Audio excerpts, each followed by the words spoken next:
प्यारे बच्चों, सबको हार्दिक प्यार और दुलार। देखो, आज हम अंतर्राष्ट्रीय दिवस मनाने जा रहे हैं। 23 जून को मनाया जाता है और ये शुरुआत हुई इससे पहले 1896 से, और सबसे पहले तो 776 से हुई थी, फिर इसका मॉडिफाइड हुआ। वो बोलाना है, वो चार्ट वाला ने बताऊंगा उसमें थोड़ा सा। वो हमारा वाला लेगा, हमारा वाला। तो इसमें ये इंटरनेशनल है, तो इसमें तुमने देखा होगा कि रिंग वन नहीं है, इसमें कितनी रिंग वन नहीं है? 5। इनका भी कुछ महत्व है कि नहीं? Yes sir. बताया था इसमें 5 रिंग है, इसमें 5 इसमें महाद्वीप हैं। कितने हैं? 5। इनका अलग अलग कलर है। जैसे हमारा ये पीला किसका है? एशिया। काला अफ्रीका। लाल अमेरिका। ऑस्ट्रेलिया और यूरोप। ये 5 द्वीपों का इनका महत्व बच्चे नहीं जानते इसका क्या है। बनने नहीं है, तो इनका भी बड़ा महत्व है। और ये तो आजकल बढ़ावा दे ले। खेल तो जीवन में हर आदमी के लिए बहुत जरूरी है। खेल से क्या होता है? एक तो हमारी अनुशासन होता है, एक लीडरशिप बढ़ती है और हमारा शरीर स्वस्थ रहता है। हमें खेल भी कई तरीके होते हैं, कुछ आउटडोर होते हैं, कुछ इंडोर होते हैं। कुछ अपने घर में ही तक खेल सकते हैं, कुछ बाहर खेले जाते हैं। घर में तो डांस कर लो और लुका छुपी खेलते नहीं खेलते हैं, ये भी खेल ही है। तो कुछ खेल हमको घर में खेल सकते हैं, कुछ बाहर। विद्यालय में कराते, तुम देखा हो स्कूल स्तर पर कराते हैं, उसके बाद न्याय पंचायत पे कराते हैं, उसके बाद ब्लॉक पे कराते हैं, और ब्लॉक के बाद जिले पे होते हैं, और जिले के बाद राष्ट्र में होते हैं, और फिर इंटरनेशनल खेल होते हैं। तो हमारे देश में भी, हमारे देश का राष्ट्रीय खेल कौन सा बता दो? हॉकी है। और हॉकी का जादूगर किसे कहते हैं? मेजर ध्यानचंद। उनको हॉकी का जादूगर कहते हैं। और उड़नपड़ी किसको कहते हैं? पीटी ऊषा। वो हमारे इनके खेलों के अध्यक्ष भी है, राष्ट्रीय अध्यक्ष है पीटी ऊषा। खेलों की राष्ट्रीय खेलों क्या है? अध्यक्ष। उन्होंने बहुत तेज दौड़ती हैं, तो उनका नाम उड़नपरी के रूप में लिखा गया है। यहाँ पे भी हमारे बीच में बच्चे बैठे हैं, कुछ पीटी ऊषा भी बैठी हैं और ध्यानचंद भी बैठे हैं। सब सच्ची आपस छुपी है। कोशिश करते रहोगे तो ऐसी कोई चीज संभव नहीं है जो हम नहीं कर सकें। तो हमें यदि हम जुट जाएं, मन से जुट जाएं, तो हर बच्चा यहाँ पे मौजूद है। नेता भी है यहाँ पे, इंजीनियर भी है और खिलाड़ी भी है। जरूरत है हमें लगन की। लगन से करेंगे तो हम सारी चीजें प्राप्त कर सकते हैं। तो खेल तो हमको अब जीवन में, अभी से योग सिखाया तुम्हें, ये भी हमारे स्वास्थ्य के लिए जरूरी है। योग है, आसन है, प्राणायाम है, ध्यान है, ये सारी चीजें हम भूलते जा रहे हैं, इसलिए हमें बीमारियां पकड़ रही है। खान पान हमारा बिगड़ गया। आगे हम चाउमीन पे, पिज्जा पर, बर्गर पर, और वो क्या बनता है सुबह नाश्ते में? एक और चीज बनती है, मार्कोनी क्या होते हैं? मकरोनी होती है। मैक्रोनी है।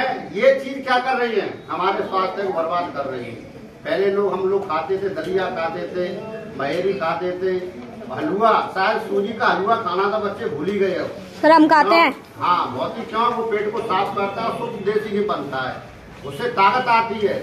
और बच्चों के लिए तो अंकुरित अनाज, चना गला दो, उसमें किस्में गला दो, और भी है, मटर भी है और मूंग है। इन चीजों को खाना चाहिए। हमें जीव के स्वाद पर नहीं जाना है, हमें पौष्टिक भोजन लेना है।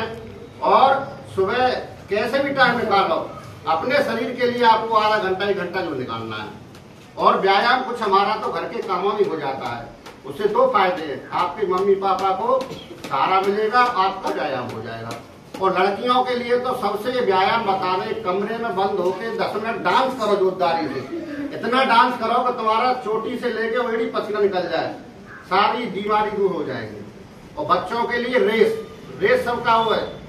आज 10 मिनट कर लो या 20 मिनट रेस कर लो, तो ये हमें व्यायाम करना पड़ेगा। स्वस्थ रहना है तो नहीं, हमें बीमारी के साथ ही जीना पड़ेगा। हमें खान पान में बीमारी कुछ नहीं है, बीमारियां तो हमारी दिनचर्या की है, हमारे खान पान की है, हमारी निष्क्रियता की है। हमारा खान पान बदल गया, हम निष्क्रिय हो गए और हम बिल्कुल सजग नहीं, सो के जग रहे हैं। आज तो क्या कल्चर बन गया है, शाम को रात को 8-8 9-9 10-10 11 बजे के बजे टीवी देख रहे हैं, फिर मोबाइल देख रहे हैं, 2 बजे सो रहे हैं, कब जगेगा वो? 9-10 बजे जगेगा। जबकि हमारी बॉडी क्रिया ऐसी है वो रात में ही चलती है। 3 बजे हमारा लिवर काम करता है, कभी कुछ काम करता है, तो हम अपनी दिनचर्या भूलेंगे। हमें 10 और 11 के बीच में सो जाना चाहिए और सुबह ब्रह्म मुहूर्त में 4 और 5 के बीच में अवश्य जगना चाहिए।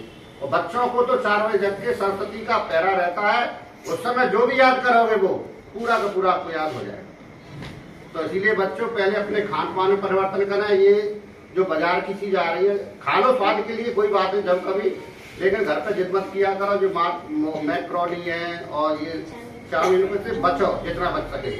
शाम को थोड़े से चना गरा दो, 1 मुट्ठी उनको खाओ, देखो शक्ति तुम्हारे अंदर। दलिया बना के खाओ, कितना शक्ति है। मठा पियो, दही खाओ, दूध पियो। बच्चियां दूध नहीं पीती हैं, हम देख रहे हैं यहाँ पे दूध बंटता है तो बच्चे दूध लेती नहीं है। सरकार ने क्यों दूध बंटवाया तुम्हारे लिए? हैं कुछ बच्चे यहाँ पे ऐसे लिए बेचारे, उनके यहाँ पे केवल चाय के लिए 250 ग्राम दूध आता है। तो यहाँ सरकार ने दूध की व्यवस्था की, फलों की व्यवस्था की, दाल की व्यवस्था की, पूरी व्यवस्था कर रही है। उसका फायदा उठाओ। यहाँ पे यहाँ दाल भी खाया करो, चावल खाया करो, दूध लिया करो, जिससे तुम्हारी सेहत बनेगी। और खेल पे जरूर ध्यान दो। साइकिल चलाना बहुत बड़ा खेल है, तुम्हारा पूरा शरीर फिट हो जाएगा।